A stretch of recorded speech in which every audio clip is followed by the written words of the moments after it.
Bernie's been willing to push himself beyond his comfort zone, but he found a place that helped him do it. And when's the last time each of us have done that?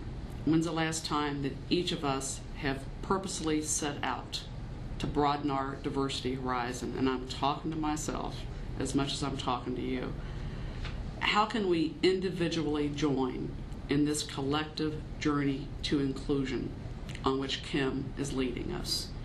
And I want to collect some ideas in this regard. So I'm going to ask you to reassemble in your groups again, and I'm going to ask you to do two things. First thing, I want each of you to take a piece of paper and for yourself write down just one idea on how you will personally commit to the diversity growth of yourself in this firm. You don't have to sign it. It's not to put anybody on the spot. And it doesn't have to be fancy. I mean, this can be small, it can be mundane.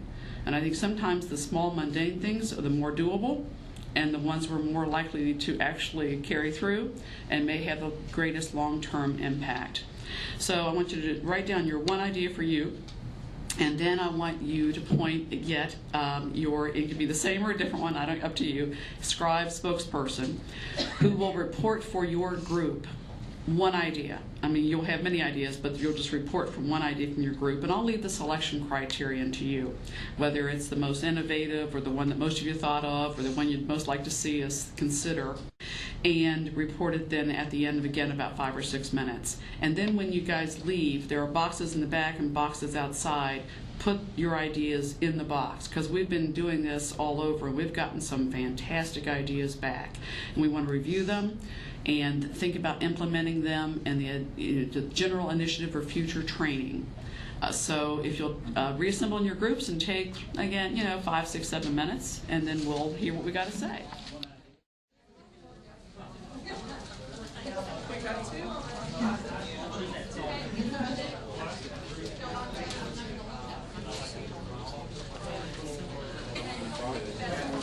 Okay, let's hear these exciting ideas. Ours was to just go more out of our way to be friendlier to our coworkers. And greet them in the hallway. Yep, and I think that's something we've heard. I think the larger we get, even in our individual offices, I know there are mornings where I'm not entirely sure the people with me are FBT related or not. And then if I let shyness overcome me, by the day 3, it's too awkward because I really should have said something on day 1. So, it's getting harder and harder, and just to reach out to people is a wonderful idea. Twix group. We liked Corey's idea. He described having something like a person of the month, where we send around an email or post something about a mystery person, like they like Italian food, they have 2 daughters, characteristics like that, and make people ask their neighbors about these things to find out who the mystery person is and use it as a way to get to know them. That's new. That we've not heard that before. We have one that was already done, but it was to make it a point to regularly ask someone out to lunch who doesn't look just like ourselves. Great. Debbie, it's the same theme in 90%. Yep. That should tell us something about what we need to be doing in terms of reaching out, interacting with the people up here. They expect that. We all expect it, so we need to do it. Yeah, Ed Glasscock just made the excellent point that it's sort of, we all instinctively know how best to achieve that. It's holding ourselves to the discipline, holding ourselves accountable to implement it each and every day. And to err is human. We're not after perfection here. We're after self-awareness. We're after self-assessing. We may all fail on a given day, because there are days when your basement's flooded, and it's best for everybody to just keep your trap shut and your door shut. We all understand that until you're all better. But it's knowing in our hearts what we need to do, and then actually following through. I've enjoyed this. I can't tell you how grateful I am for your good-natured participation. And to close out, Kim, our leader, is going to make a few closing remarks. I hope you've gotten our theme here, which is that Ed's point, and also we all have stories.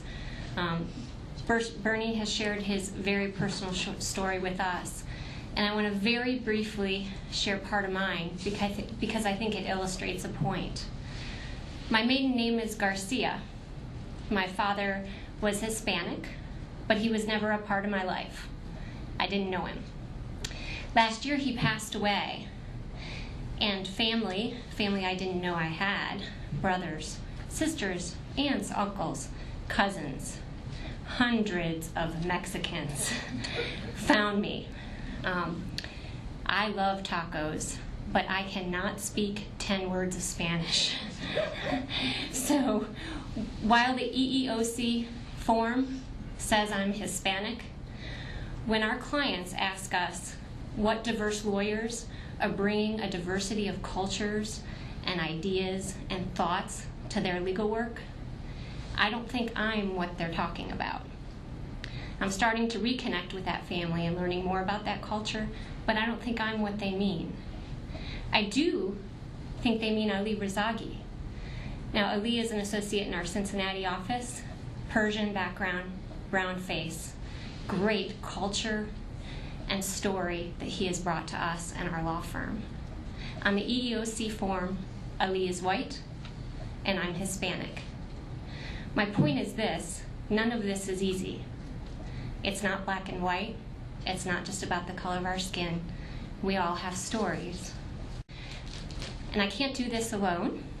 I need all of your help. I am really excited about the energy that we've gotten from these sessions and the ideas that we've received.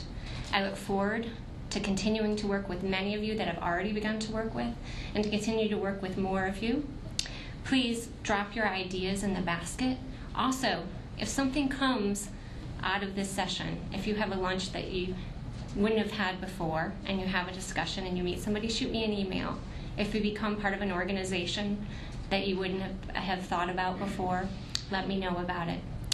Because I look forward to working together as a unit and hearing all your ideas and perspectives to make sure that our